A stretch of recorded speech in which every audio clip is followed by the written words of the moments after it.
छात्रों, मैं हूं अंशुमान। स्वागत है आप सभी का हिंदी है सैम चैनल को। तो चलिए हम आज के टॉपिक को शुरू करते हैं। तो मैं यह कहना चाहता हूं कि ये हिंदी व्याकरण के टॉपिक को पढ़ने से पहले मेरे आप चैनल में नहीं हैं तो आप चैनल को जाकर सब्सक्राइब कर दीजिए, लाइक कर दीजिए और आप हिंदी इतिहास के बारे में ज़रूर पढ़ें।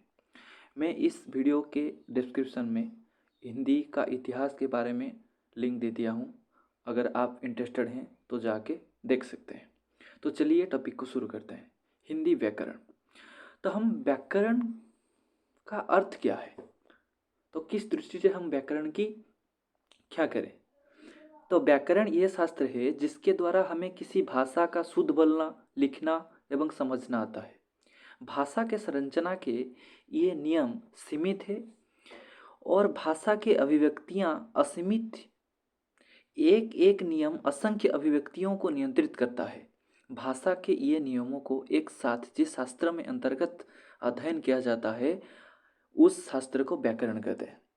तो व्याकरण का अर्थ ये है कि जिस तरह से हम भाषा को बोलते हैं, लिखने का कार्य करते हैं और समझते हैं। ऐसे नहीं कि आप लिख दिए, जैसे हो गया जैसे, ठीक है, जैसे। और कुछ भी लोग होते हैं जैसे को इस तरह से लिख देते हैं जैसे करके, ठीक है। तो जिस शब्द हम लिखते हैं उस शब्द का अर्थ मायने रखता है। ऐसा नहीं कि हम ऐसे बोल देंगे फिर हम गलत तरह से लिख देंगे, ऐसा नहीं होता। तो ये भाषा का शुद्ध बोलना होता है और लिखना भी होता है और समझना भी होता है।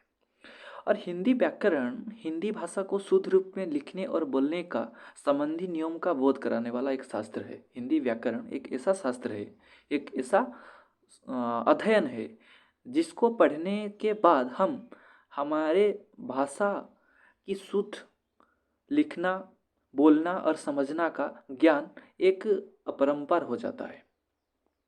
फिर आ गया व्याकरण का दूसरा नाम। देखिए, हिंदी व्याकरण जो है ना, हिंदी व्याकरण का दूसरा नाम भी होता है। हिंदी व्याकरण का दूसरा नाम होता है शब्दानुशासन। तो जिस शासन के अंतर्गत हम या जिस नियमों के अंतर्गत हम भाषा को सही तरह से लिखते हैं, सही तरह से समझते हैं, हमारा भाव प्रकट करते हैं, बोलने के माध्यम से, लिखने के माध्यम से, समझने के माध्यम से, उसे कहते हैं व्याकरण। व्याकरण का अर्थ है कि किसी अक्षरों को जानना। व्याकरण का अर्थ है किसी अक्षरों को जानना और ग्रामा या अक्षर शब्द आधारित, यानी ऐसे अक्षरों का लेकर हम शब्द बनाएंगे जिसे हमें उस शब्द का अर्थ निश्चिंत के रूप से पता लगे। और फिर हो गया किसी भाषा के अंग या प्रत्यंग का विश्लेषण तथा विवेचन व्याकरण कहलाता है। जैसे कि शरीर के अंग प्रत्यंग यानी आँख हो गया, कान हो गया, ठीक, और पैर हो गया, और जैसे मानो हमारा हाथ हो गया, ये सब विस्तरण के रूप हैं तथा विवेचना शरीर शास्त्र है। जिस शरीर के अंगों के बारे में हम चर्चा किए या बोले, उस अंगों को एक शरीर शास्त्र बनाया जाता है। ठीक उसी तरह भाषा के भी विभिन्न अंग होते हैं। कैसे? भाषा के कितने अंग होते हैं? तो व्याकरण किसी भाषा को अपने आदेश से नहीं चलाता घुमाता है। यानी जिस व्याकरण को हम पढ़ेंगे उस व्याकरण को पढ़ने से पहले हमें उस व्याकरण की भाषा, लिखने का शैली, बोलने का शैली हमें ज़रूर आना चाहिए। ऐसा नहीं कि हम बोलते कुछ हैं और लिखते कुछ हैं, ऐसा नहीं होता है। फिर हिंदी व्याकरण के मुख्य 3 अंग या भेद जिसे कहते हैं। तो मुख्य 3 अंग क्या है? पहला हो गया आपका वर्ण या अक्षर, दूसरा हो गया शब्द, तीसरा हो गया वाक्य।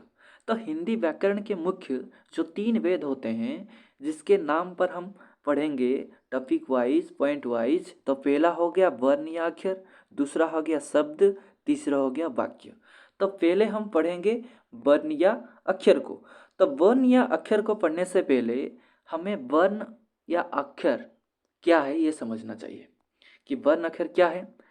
भाषा की उस छोटी इकाई को हम वर्ण कहते हैं। भाषा की छोटी इकाई को जैसे हो गया अ, जैसे हो गया आपका आ, जैसे हो गया ई, जैसे हो गया ई, जैसे हो गया ऊ, ये सब अक्षर होते हैं वर्णमाला के। ये सब स्वर वर्ण है। जैसे व्यंजन वर्ण हो गया, स्वर वर्ण हो गया, जितने भी वर्णमालाएं हैं वो सब ये अक्षर या वर्ण के अंतर्गत आते हैं।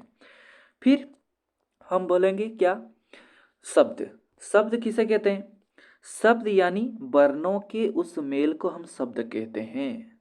वर्णों के उस मेल को हम क्या कहते हैं? शब्द कहते हैं। जैसे मानो मैं क्या, कलम हो गया, कमल हो गया, राकेश हो गया, भोजन हो गया, पानी हो गया, कानपुर हो गया। देखिए ये आप एक नोटिस करिए कि अगर आप यहाँ लिख देंगे, जैसे मानो मैं लिख देता हूँ यहाँ रम, ठीक, ये शब्द है लेकिन इसका कोई अर्थ नहीं है, ठीक है।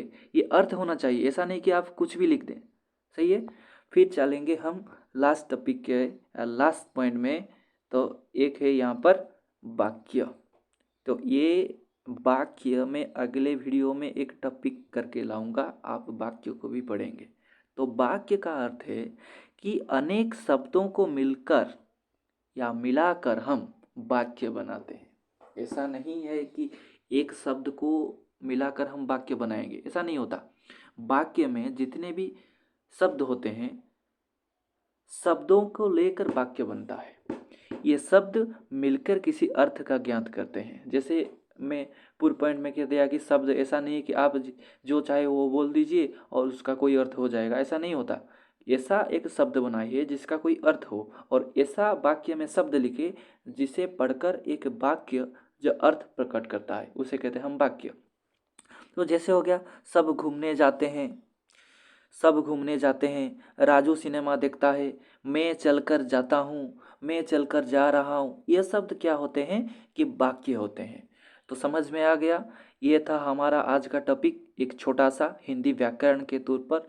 तो हिंदी व्याकरण किसे कहते हैं, और हिंदी व्याकरण के विशेषताएं, और हिंदी व्याकरण के प्रमुख अंग, ये हो गया अंग, वर्ण, अक्षर, शब्द और वाक्य।